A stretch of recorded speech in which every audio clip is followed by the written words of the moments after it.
हे veg puff patties बघा कसले भारी फुगलेले आहेत. मी तर यांच्या प्रेमातच पडले, इतके भारी झालेले आहेत.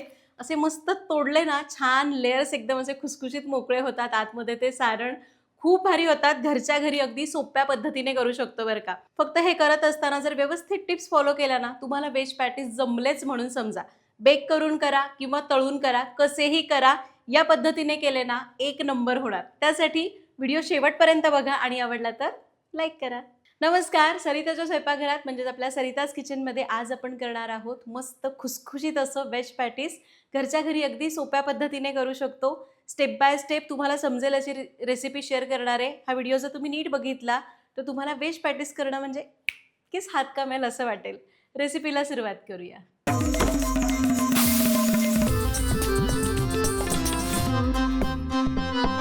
तर आता व्हेज पॅटीस करायचं आहे. आपल्याला 2-3 स्टेप्स फॉलो करायच्यात. स्टेप बाय स्टेप जाऊया. पहिली स्टेप आहे आपल्याला व्हेज पॅटीसचं वरचं आवरण तयार करायचं आहे. त्यासाठी लागणारं साहित्य बघूया. तर पॅटीसच्या आवरणासाठी आपल्याला लागेल 2 कप मैदा, 1 टेबलस्पून तेल आणि चवीप्रमाणे मीठ.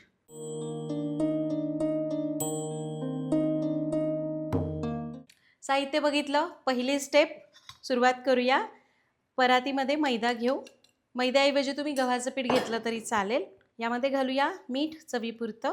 1 कप मैदा होता, त्यासाठी 1 टेबलस्पून तेल घालायचं. तेल आपल्याला कच्चंच घालायचं आहे, गरम करून घालायचं नाही. आणि हे आपलं सरिताज किचनचं लाकडी घाण्याचं तेल आहे, जे शुद्ध पारंपरिक आहे, ज्यामध्ये आपण केमिकल्स वापरत नाही. एकदा जरूर वापरून बघा. ऑर्डर करण्याची लिंक डिस्क्रिप्शन बॉक्समध्ये दिलेली आहे. आता हे तेल या पिठाला किंवा मैद्याला चांगलं चोळून लावायचं आहे.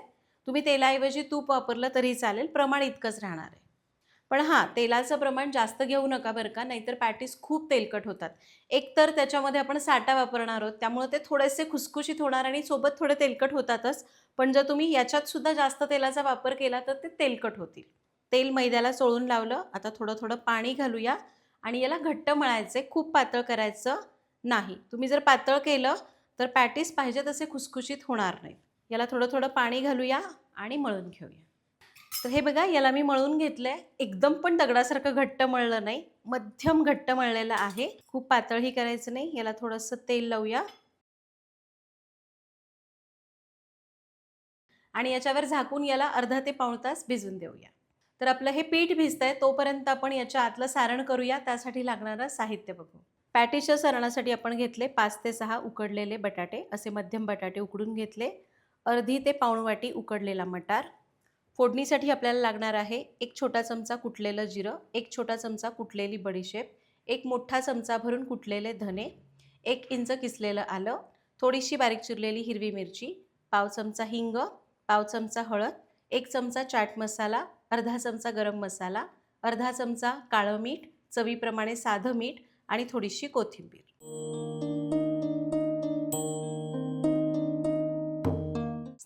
साहित्य बघितलं. सारण करून घेऊ. आता पॅन गरम करत ठेवलाय, त्यामध्ये घेऊया 2 टेबलस्पून तेल. तेल गरम झालं. यामध्ये घालूया जाडसर कुटलेलं जिरं, जाडसर कुटलेली कच्ची बडीशेप, जाडसर कुटलेले धने. याला आपण थोडं परतून घेऊया. हे सगळं परतलं. आता घालूया एकदम बारीक चिरलेलं आलं आणि हिरवी मिरची. गॅस कमी करू आणि याला छान असं परतून घेऊ. आलं आणि मिरची आपण अगदी मिनिटभर परतले.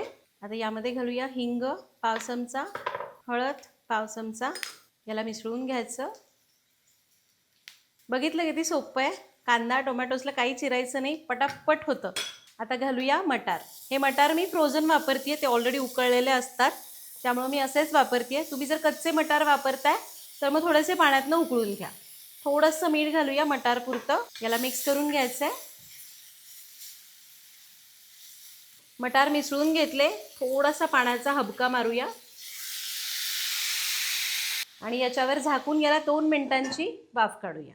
तर 2 मिनटं मटारला वाफ काढली. मटार असे थोडेसे मऊ होतात.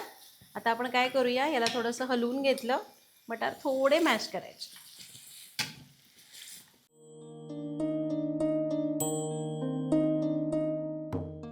मटार मॅश करून घेतले. आता यामध्ये घालूया बटाटा. तर उकडलेला बटाटा आहे, चिरून बिरून काही घ्यायचा नाही, हातानेच तोडून घालायचा.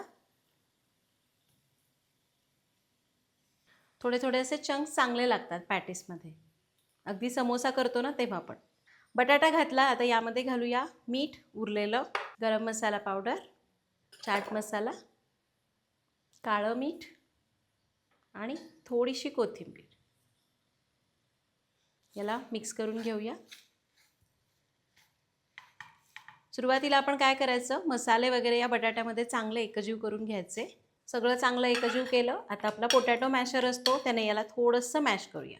खूप मॅश करू नका, नाहीतर मग इतकं ते गुळगुळीत होतं ना, थोडेसे बटाट्याचे तुकडे असे दाताखाली छान लागतात. त्यामुळे थोडं थोडं मॅश करायचं. आणि हे बघा, याला मी मॅश करून घेतलं आहे. बटाट्याचे छोटे छोटे तुकडे तसेच आहेत. आता फक्त काय करूया, उरलेली कोथिंबीर घालायची. तुम्हाला पाहिजे तर याच्यामध्ये थोडी कसुरी मेथी पण वापरू शकता, पण शक्यतो पॅटीसमध्ये वापरली जात नाही. मी थोडीशी कोथिंबीर घालते आहे, त्याच्यासोबत तुम्ही थोडी कसुरी मेथी घाला आणि 2 मिनटं परतून घ्या. कोथिंबीर घालून याला मिसळून घेतलं. आपलं हे मस्त असं व्हेज पॅटीसचं सारण तयार झालेलं आहे.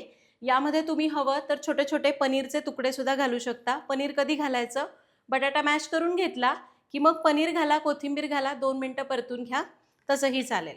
आता हे मिश्रण आपण तयार करून घेतलेलं आहे. याला संपूर्ण गार करूया. तोपर्यंत आपण व्हेज पॅटीससाठी ज्या पट्ट्या तयार केल्या जातात ना, त्यासाठी लागतो साटा. तो साटा कसा करायचा ते बघूया. त्यासाठी लागणारं साहित्य सांगते. साटा करण्यासाठी आपण घेतलं आहे 2 टेबलस्पून असं अर्धवट पातळ केलेलं साजूक तूप, 2 टेबलस्पून कॉर्नफ्लॉर आणि आपल्याला लाटण्यासाठी थोडासा कोरडा मैदा लागेल.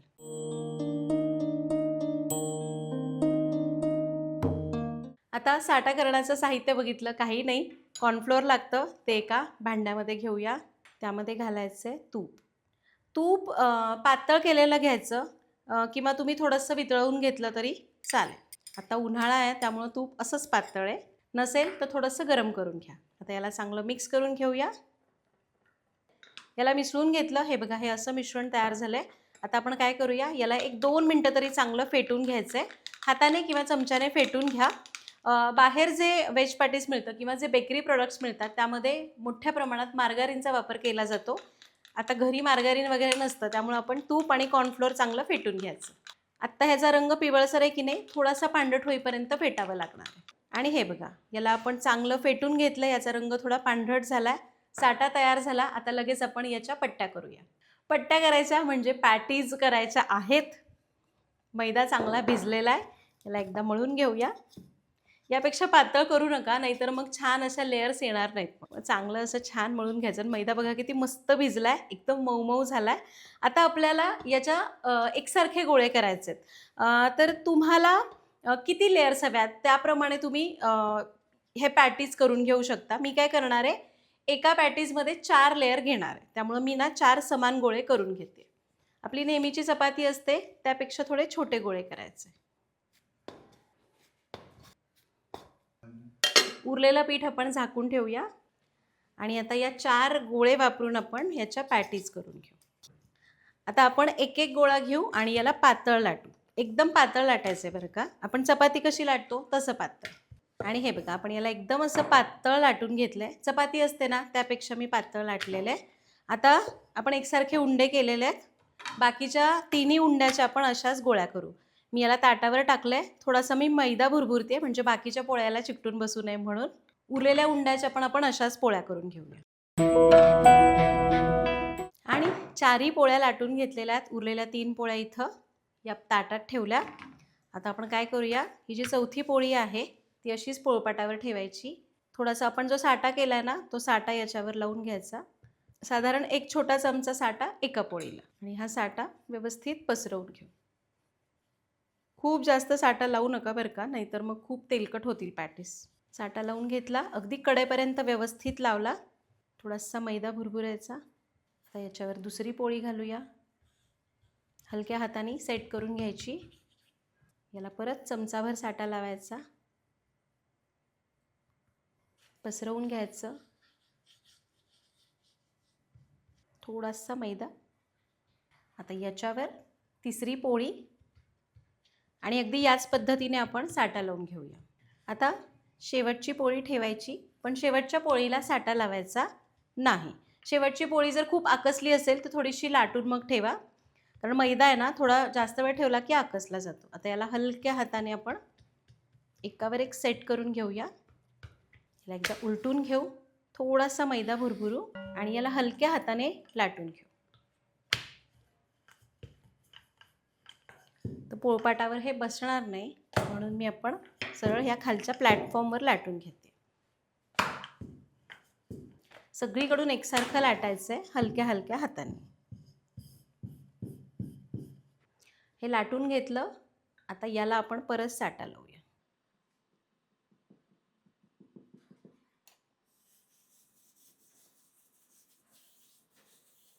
इथे पण साटा लावताना थोडा थोडा लावायचा, पण अगदी कडेपर्यंत पातळ पसरून लावायचा. साटा लावला. आता मैदा भुरभुरायचा आणि आता याला असं फोल्ड करायचं. जिथं जिथं आपण फोल्ड करतो तिथं तिथं आपल्याला थोडा थोडा साटा लावून घ्यायचा. परत अशा पद्धतीने याला फोल्ड करूया.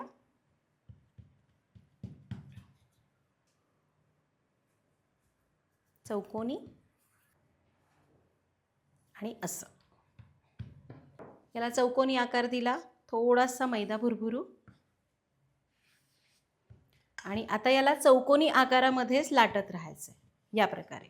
इथे सुद्धा हलक्या हाताने लाटायचं आणि चौकोनी आकार न बिघडू देता लाटून घ्यायचं या प्रकारे.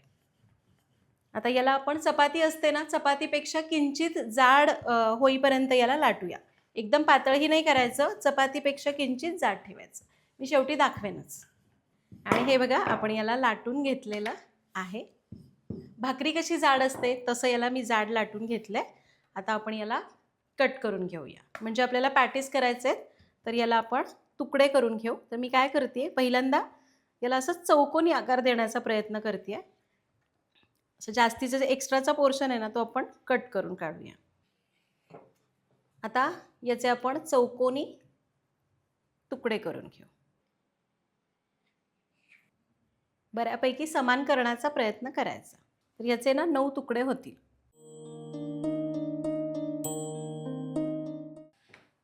तर लहान झालं असेल तर 6 करा, मोठे झाले असतील तर 9, जसे होतील तसे. तर हे बघा असे जाड आपण याचे पॅटीज करून घेतलेले आहेत. आता याला भरायचं कसं ते बघूया. एकदा भरून झाले की मग आपण तळून घेऊ. आता ह्या ज्या आपण पॅटीज तयार करून घेतलेल्या आहेत, तुम्हाला वाटतंय की हे एकाच वेळी करायला नको, तर ह्या पॅटीज तुम्ही समजा सकाळी करून ठेवल्या, एखाद्या ताटामध्ये पसरा, त्याच्यावर ओला असे एखादा कॉटनचा कपडा पाण्यात पिळून घट्ट पिळायचा, त्याच्यावर झाकून त्याला जर तुम्ही फ्रीजमध्ये ठेवून दिलं तर मग ते तुम्ही संध्याकाळपर्यंत वापरायला घेऊ शकता.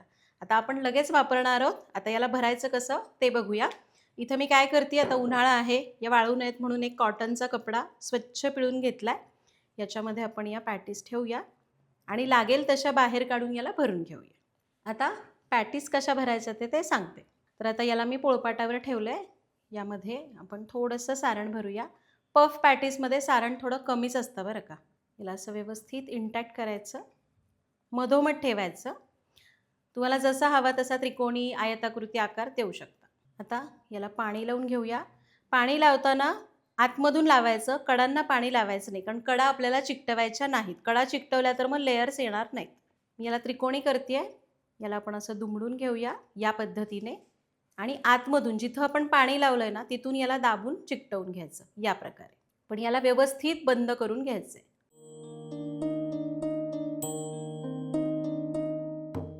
आणि आपण याला असं भरून घेतलेलं आहे, तुम्हाला हे दिसतंय. बाकीच्या पॅटीज पण आपण अशाच करूया. तर आपले पहिले 4 गोळे होते, तेवढ्या 4 गोळ्यांमध्ये 9 पॅटीज तयार झालेल्या आहेत.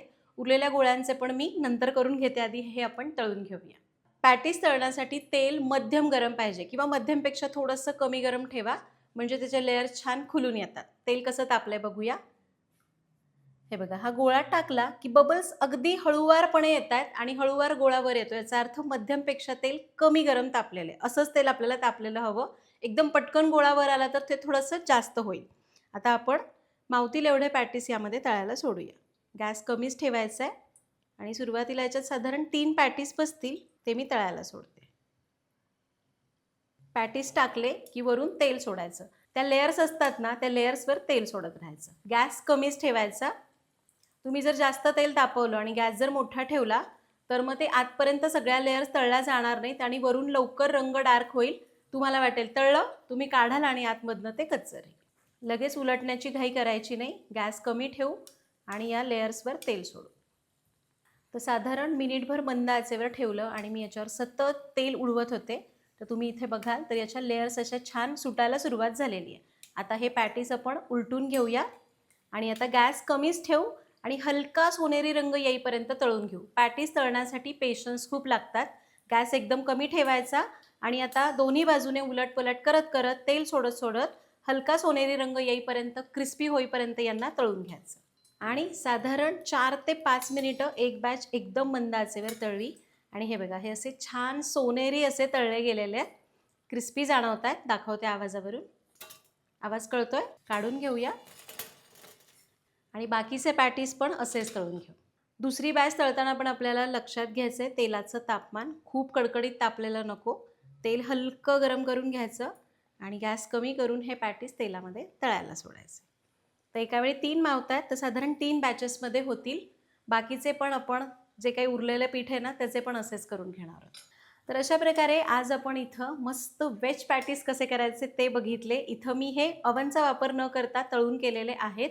जर तुम्हाला अवनमध्ये करायचे असतील तर अगदी हीच पद्धत वापरायची आणि तुम्हाला याला बेक करून घ्यायचं आहे. आता अवनच्या टाईपनुसार काही अवनमध्ये एखादा पदार्थ बेक करायचा असेल तर सरळ त्याचं फंक्शन तिथे मेन्शन केलेलं असतं.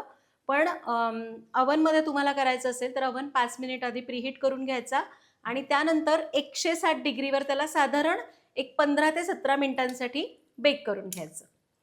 किंवा तुमच्या अवनला जास्त वेळ लागत असेल तर थोडंसं चेक करून तुम्ही त्या अंदाजाने बेक करून घेऊ शकता. आणि इथं आपण हे त्रिकोणी पॅटीस केलेले आहेत. काही पॅटीस मी थोडेसे आयताकृतीसुद्धा केले कारण ज्या पट्ट्या कापल्या होत्या 6 पट्ट्या कापल्या गेल्या होत्या, थोड्या छोट्या झाल्या होत्या. त्याचे मी आयताकृतीमध्ये केलेले आहेत. तुमच्या जर समजा अशा पट्ट्या कापल्या जात असतील आणि तुम्हाला वाटतंय की याच्यामध्ये आता कसं करायचं, त्रिकोणी न करता तुम्ही याला आयताकृतीसुद्धा करून देऊ शकता. तसे सुद्धा खूप छान लागतात. तर अशा प्रकारे आज आपण हे व्हेज पॅटीस तयार केले. तुम्ही पण या पद्धतीने ही रेसिपी जरूर करून बघा. भेटूया पुढच्या भागात. धन्यवाद.